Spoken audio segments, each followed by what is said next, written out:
Hello everyone and welcome back to the Cyclocross Social podcast.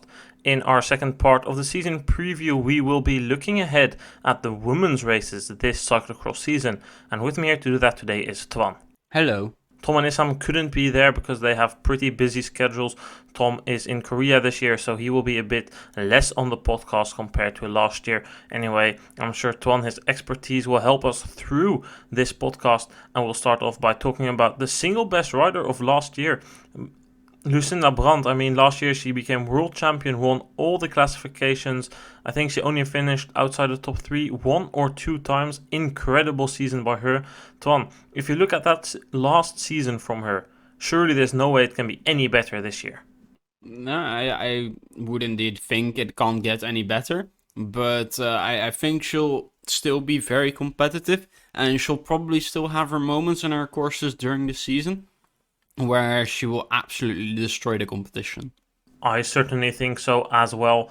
Of course, you could previously say that there was always room for technical improvements, but basically ever since she joined that, back then it was Telenet Fidea, now it's Trek Balwaas, that team of Sven Nys, ever since she joined that, her technique has become superb. And of course, Alvarado, her technique is better, but Brandt, her technique is fine enough, in my opinion, to keep up. It's not to the point where it previously was, where you would clearly see that she loses races because of it, because it is so bad. It is now just that Alvarado's is still better, you know? The Brandt's technique is at now a very good level for cyclocross as well.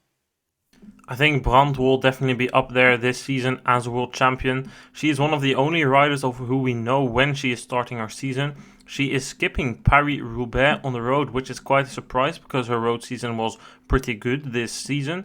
And she will be coming into the field on the 3rd of October, riding the Super Prestige in Gieten, before making the trip to the States and riding all 3 American World Cups.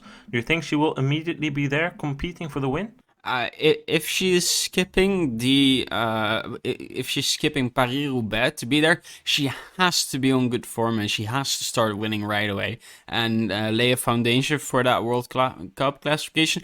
Otherwise, I see no reason to skip Paris Roubaix, a race that she, I think, even came out of retirement on the road for last year, and it ended up getting cancelled, of course, unfortunately. So yeah. She must be in good form and must be hungry for more World Cup success. Yeah, I would agree because if you look at her road season, it was pretty good. She won the KOM in the Giro Rossa, that's the women's version of the Giro d'Italia. She got some top 10s in the Ladies Tour of Norway, also a World Tour race, 3rd at the Dutch National Championships. She got 6th in the Women's Tour of Swiss. She won the Lotto Tullingen Ladies Tour, and then she got a couple of top 10s, including a top 10 in the Brabantse Pijl and Liège-Bastogne-Liège. If you look at these results, it would be normal to see her in Paris-Roubaix. But Twan, as you already said, she probably really has decided and committed to cyclocross, which is good news. And fingers crossed, we will see an interesting battle with that rival of her of last season, Alvarado, who had that bad World Championships. But Alvarado last year, she did become European champion. And personally, this year, I do expect Alvarado to be up there again. For sure. Alvarado, of course, even younger. And I would expect her to make some steps, and hopefully she won't start dominating too much to keep the racing interesting. I think she will be eager to get revenge for that bad World Championships last year where she crashed in the first corner I think she fell into some very cold water and had hypothermia for the rest of the race, which was unfortunate for her. However, her mountain bike campaign hasn't been that impressive. She didn't make any improvements there. I know Issam therefore is doubting Alvarado, especially for the season start. What do you think about that? They are two very different things, right? And we saw last year, she came off the European Championships into Gieten, and she had ridden quite well there, and immediately was able to show that form in Gieten as well, and it really looked like a dominant performance. So maybe her not really doing that well in the mountain bike is a sign of things to come, as in a slightly slower start to the year. But she'll need to be in the United States to actually be able to compete for that World Cup. Well, so far we don't know when Alvarado will be starting her season, but I can only imagine that will be soon. She isn't racing on the road in the near future. This weekend, I was in Belgium for a race of myself. I saw her training on the road with Royans, her boyfriend, and if I looked at her there. I mean, it was only a brief glance, but it looked like she was already in good shape. No extra kilos or anything there. So I think she will be good, but maybe this year she's just going for a slightly different approach. More rest in the summer and then building up throughout the season and then really peaking around that Christmas period and then trying to prolong that peak until the Worlds. Could be interesting. Perhaps it works. Perhaps she felt last year that she was getting tired towards the end, which is, of course, very possible. So let's hope that we will see Alvarado at least battling with Brandt, because that's the great thing about the women's cyclocross, these battles every weekend. Yeah, and if the battles have to start in the USA. If you make up a good excuse to not have to go to the USA, you're basically forfeiting your World Cup, which it would be very unfortunate, but would also allow you to rest more during the season, I would guess, and maybe peak toward that World Championships, which might be the most important race after all. Yeah, I guess you could have more rest considering you don't need to race all the World Cups. But on the other hand, these World Cups are the best races. And in women's races, there's a bigger difference between a Super Prestige and a DVV Trophy and the World Cup. Well, in the men's race, it's basically everyone is there. But in the women's races, really, these World Cups, if you want to see where you are, you will probably need to race them anyway. It will become easier towards the end of the season to say, okay, I won't go. But at the end, it is the World Cup. The most UCI points are up for grabs there. The most prize money is up for grabs there. So, difficult. Someone who I do expect will be going to the United States is Denise Betsema. She also had a good season last year, especially after the World Championships. She was really good. What do you expect from her this season, Twan? Denise Betsema, of course, flew onto the scene and has been sustaining her form. And then last year, we really saw that she just had a few days where she was untouchable. And the rest of the season, she was kind of hanging around that third place. So I think she'll be hoping that she can make the step up to be more consistently even in that top two and have more of those untouchable days on the most beautiful days of the season. I hope we'll see more determination to win this season for Betsema. I mean, last year, sure, she had those days, as you said, where she was untouchable, but in other times when she barely got beaten and she ended second or third or even fourth, when fourth was really the worst place she could get from that first group. In the interview, she was still very happy, and I mean, okay, sure, positive energy is good, but I feel like if you lose a sprint for the win and you just end second, or if you're racing the World Championships, which is the perfect parcours for you, and you end third when you wanted to get the title, I feel like immediately after the race you should be absolutely gutted that you didn't win. And I've missed that. And with Betsema, I don't know if it just isn't in her, she isn't that type of person, but I think that if she would really have that mentality that a Brandt has, that Alvarado has, that gives them like this insane willpower to go in the final lap. I mean, if you're going into a final lap with Brandt or Alvarado, they will give it absolutely everything. They won't give a single gap. When if you see Betsema in the last lap, well, Yeah, it really feels a bit different, right, when you watch those three race, and that is definitely, I think, something that gives Bond and Alvarado an edge, even when they're like, if all three are on like equal ability on the day, you would bet on Betsma finishing third, just because the killer instinct it doesn't quite seem to be there, and it's always very unfortunate to see, and it's something I think we both got were a bit annoyed when we saw that in interviews. Like, yeah, it's perfectly fine that I finished third today, when this was indeed, as you said, the worst place I could finish. someone who also has that fighting mentality is Annemarie Worst. I mean, last year wasn't the best season for her. Of course, she won the Koppenberg Cross and she got second at the European Championships, but after that, it wasn't bad. No, don't get me wrong.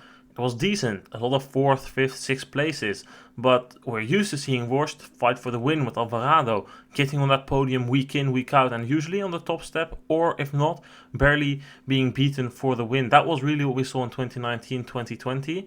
Last season, not so much. However, she really came forward in that World Championships, fighting it out with Lucinda Brandt. And if I were to say myself, I expect to see that again with Worst this season, fighting up there with the likes of Brandt, Alvarado, Betsema, and perhaps someone else. Yeah, you would for sure hope to see it. And, well, we saw last season indeed at the World Championships, she can pull out these magical days when you don't really expect it anymore. I also hope that Vorst comes back. It's really good for the sport to have close competitive battles there at the front. What do you think about Sonic Twan? I know you haven't been the biggest fan of her and you think that her time has been, but what do you think for next year? I mean, she had a pretty decent road campaign this year. Yeah, she looked alright in some of the road races, and well, she's still got the Belgian Championships, which she can maybe win. Although the competition, of course, for that is increasing with every year. I mean, I think Sonic Hunt at best is like a fifth to 10th person at the rider at this point in her career, and yeah, that's really what we should be expecting from her. I think Kant, we need to be realistic here. The times and the season that she won 15 races and the World Championships and some other classifications, those days are gone in my opinion. The level has been increased and Kant, she's falling behind. And if you look at it, the whole generation of Kant, she's basically the last one standing there, the last one fighting against this younger new generation or just people who came from elsewhere. Is Kant not going to have shots at podiums? No. I think Kant is going to be better than last year. She's tried some different things. I think she can compete for podiums, compete for wins. Will be tough. Perhaps like on a good day, as in Lille last year, when the conditions also suit her. Who knows? But I definitely think that Sonic Kant will be up there. I wouldn't say 5th to 10th. I would more say 3rd to 7th or something. Another name we definitely can't leave untouched here is the one of the real standout riders of last season, and that was Clara Honsinger. Twan, what do you expect from her this year? She has her courses right, and if she works on that acceleration, I believe she can become a more all-round rider and compete on more park courses with the very best. But I wouldn't be too surprised, and I would be extremely happy if she managed to win on one of these very tough days, like in Namur, for example, in Gavre, like those types of crosses. So I mean, I'm really looking forward to seeing her race again this winter. So do I. I think she really just needs somebody to teach her some of the tricks of the sport. I think it wouldn't be bad for her if she could get some trainings with Sven Nys as Brandt did. I'm wondering what her program will be this season. In previous seasons, she always raced the American circuit. The American circuit is back this year. I think she will definitely be racing in the States, certainly until the World Cups. But after that, I expect that she will come to Europe because that's where the rest of those World Cups are, and I think she will be targeting that. Then, what will she do this season? In my opinion, it's a bit tough. Ton already said it. The courses need to suit her. But then again, she's young. She can improve. Who knows, Ton? Would you think that in Namur she will be a serious contender for the win, or do you think that that's maybe still a bit of a stretch? No, I think last year she finished second there, right? Behind Lucinda Brandt, the gap only 29 seconds. I think there is definitely possibilities. Of course, it's no guarantee, but there is definitely possibilities for a big victory this year for Clara Honsinger with everyone competing. Biggest issue for her seemed to be the start last year, I think. Yes. Part was down to the fact that she needed to start at the back, but also the times that she did start at the front in the World Cup, it didn't look too good, did it? The acceleration just isn't quite there, and that's what you see on the faster courses as well. It's something I hope she has been working on during the summer, because if she can fix that, she is going to become a more complete rider and a bigger threat to everyone else. Well, this summer she has been racing on the road, so I assume that's good for acceleration. Yeah, it depends on the races you're doing, of course. A bunch of time trials wouldn't help too much, or a lot of climbing. But yeah, she's been racing around Fayetteville in the Joe Martin stage race and managed the top five there. Quite a lot of time gaps, so looks good for her abilities this year. Well, then probably the last real big name that we need to touch on is Yara Kastelein. For her, almost the same thing as Worst. Her 2019-2020 season was good, got some good results on the podium often, even winning sometimes. Last year, she had a shocker of a season. She wasn't good. Just like Worst at the World Championship, she all of a sudden was there. I think she got fifth in the end from the top of my head, which was a huge surprise, especially considering the sandy parcours. What do you think she will do this year? Can she bounce back? I would hope so. She had a very solid road campaign, so she has to be in like very good condition. And the thing with her always is that the technique seems to be lacking a little bit. So of course that needs to improve in order for her to make that step back to where she was in that top five. With Kostlein, personally, I'm just not sure. I think she's better suited on the road because of that lack of technique. In the cyclocross, that's just really where she lacks. And on the road, she was very good in the Tour of Flanders. Got crashed out on the top of the Oude Quaremont. Unfortunate. But was in the second group there. Or maybe even, yeah, I think it was the big chasing group behind two leaders. And she got a top 10 in another World Tour race, the Women's Tour of Norway. I think she is better suited on the road. Of course, we have seen it. Good road riders can be good in the field. So, well, I'll let Kastelein surprise me. I think definitely on races like the Koppenberg, she'll definitely still be up there. Yeah, and I think for her, she might want to go like the Marianne Vos route, for example, where she mainly focuses on the road, but still does a cyclocross for fun in the winter, you know? Yeah, that could be a very good option for her. Somebody who also seems to be leaning in that direction is a very big talent from Hungary, Catablanca Vas. Twan, what did you make from her season on the road and on the mountain bike, and what do you expect for her this season? I have to be honest, I hadn't seen her much on the road, but she rode a very good Vuelta actually, and I think she rode a very good season in the mountain bike races as well, managing a top 10 at the Olympics if I'm correct.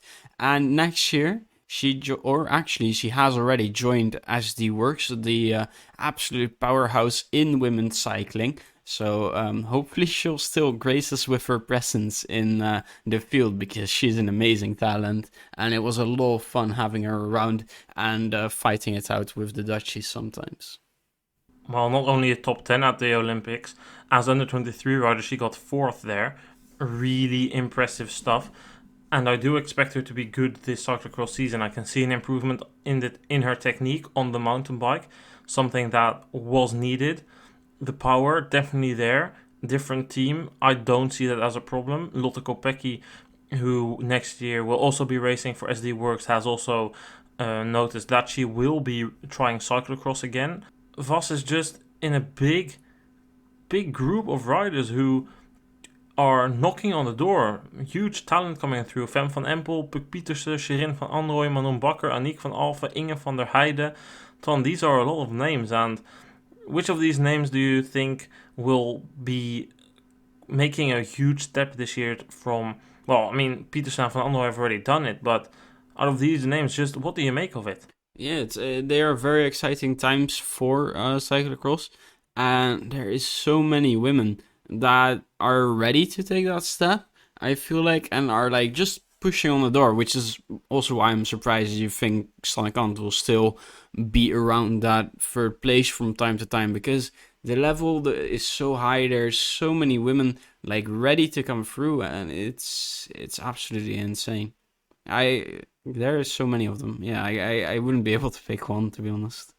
I don't think picking one of these names is possible indeed. I mean, normally you would expect Van Empel based on her previous season in which she made a huge step.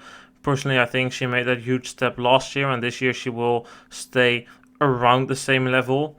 I'm really looking forward to Pieterse, but Pieterse is somebody who is more suited to the heavy climbing courses, such as we will find in Beringen, such as we will find at the European Championships and on the Koppenberg. Van Anrooy. Well, let's talk about Van Anrooy briefly. Last year, she, of course, had that nasty crash in Tabor and was out until the Worlds, tried to race the Worlds, but ultimately that was way too early for her.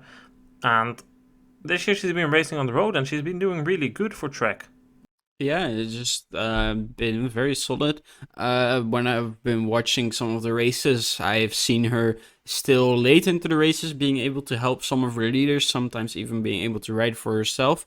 So it looks really good for Shirin, and hopefully she can make a good comeback to the field, unlike indeed that World Championships of last year, which was maybe it was still too early, clearly.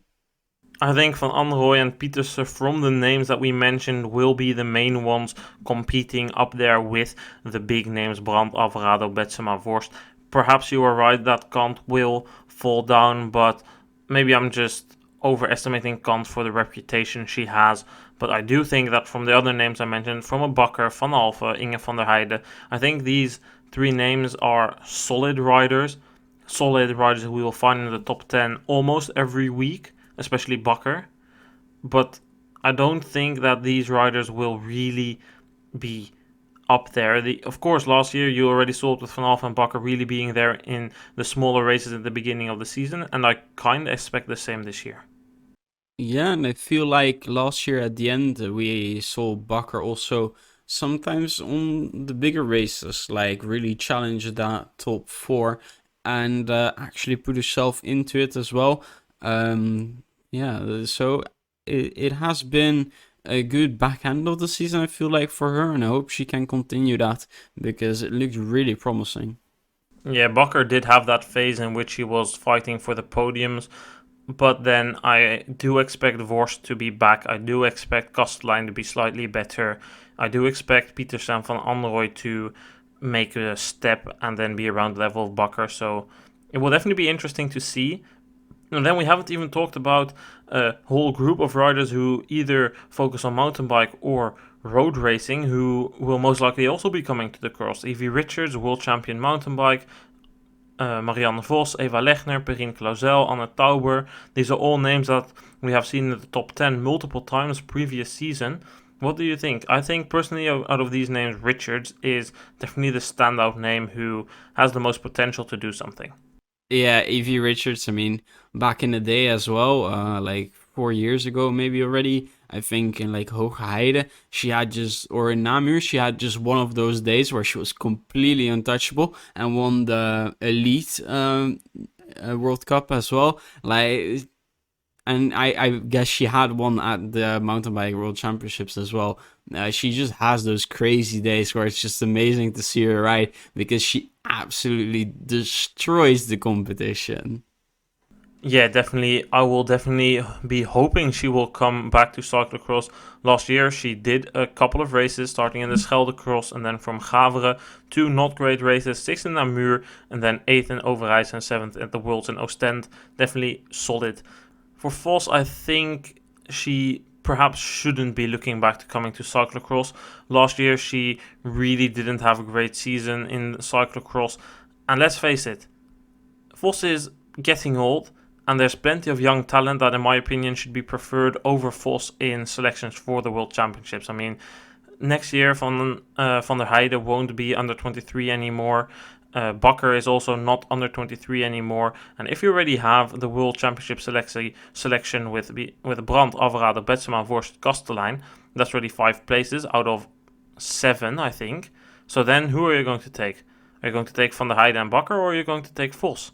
Well, Yeah, it's a tough decision for the national team coach to make. And personally, I would guess I would prefer to see Vos like even taking a bit, still enjoying cyclocross, but indeed these selections are very tough to make. And I think it's time for her to maybe take a step back and really ride some of the smaller races and just have more fun because she was still able to win a cross last season in Essen. Of course, not against the greatest competition, but these are fun days still to do, right? So she shouldn't completely quit cyclocross by any means, but maybe she should consider indeed taking a step back from like national team selection.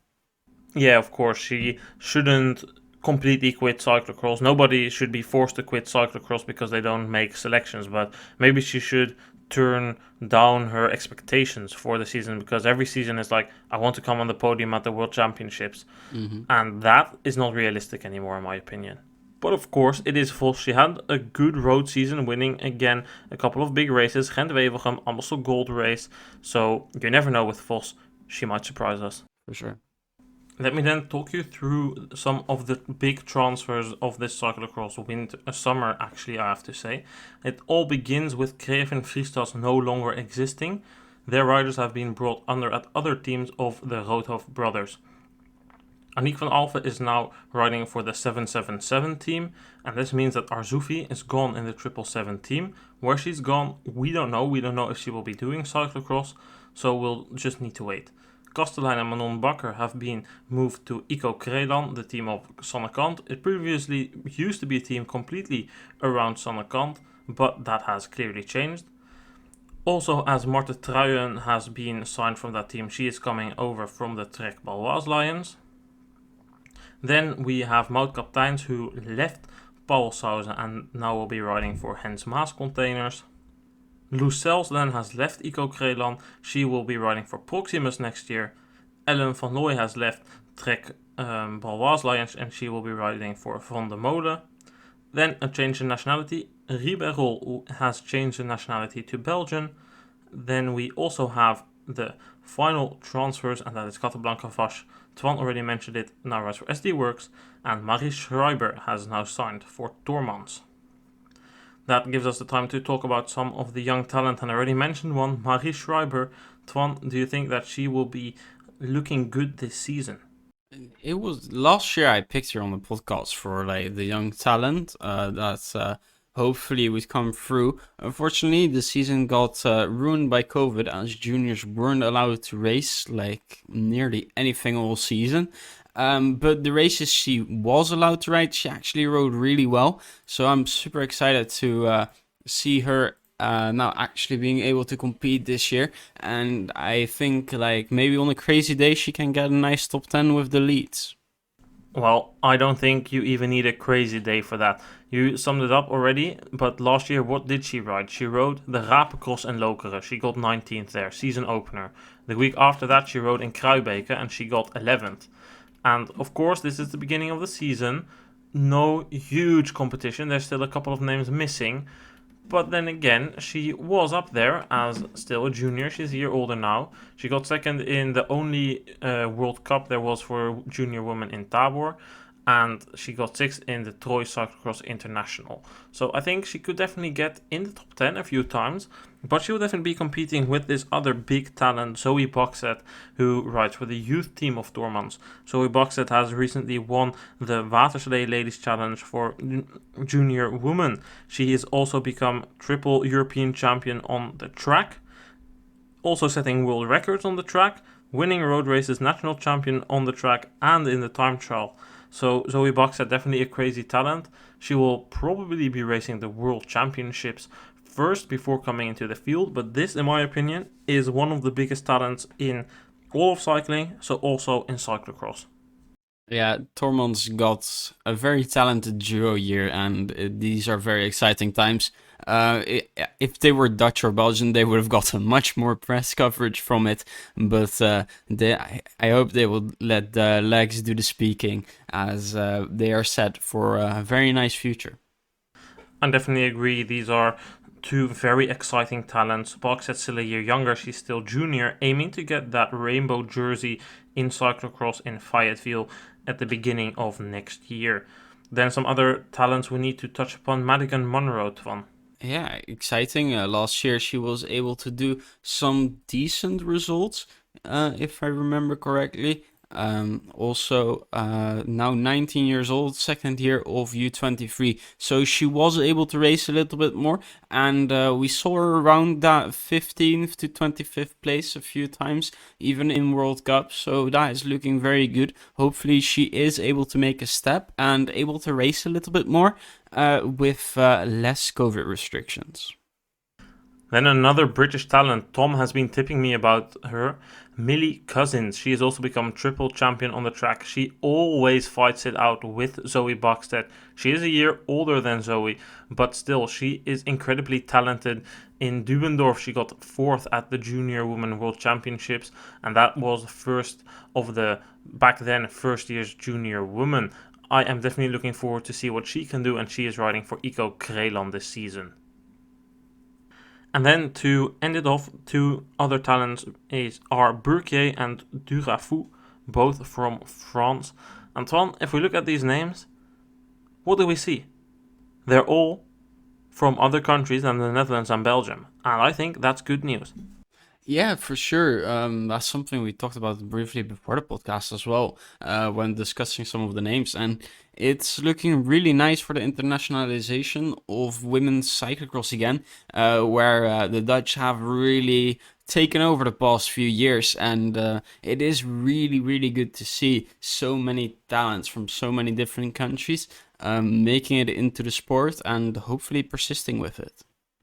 Yeah, definitely. These are exciting times for women's cyclocross and cyclocross in general. I'm really looking forward to this season. Starting off with Lokeren next week. I do not know who is coming at the start. I can imagine there's still some riders who are not coming to the start because they want to take a rest or a bit of a later approach after their mountain bike or road season. But it will definitely already be interesting because especially in these races, when the best riders aren't there, this young talent has a great chance to show themselves. Well then, Twan, I think we have given a pretty good look ahead at this season, which looks to be an exciting one. Thank you for being here with me. Thanks for having me on. We will be back later this week on Friday with the preview podcast for the first cross of the season, the ATS cross in Lokeren. See you guys then. Goodbye.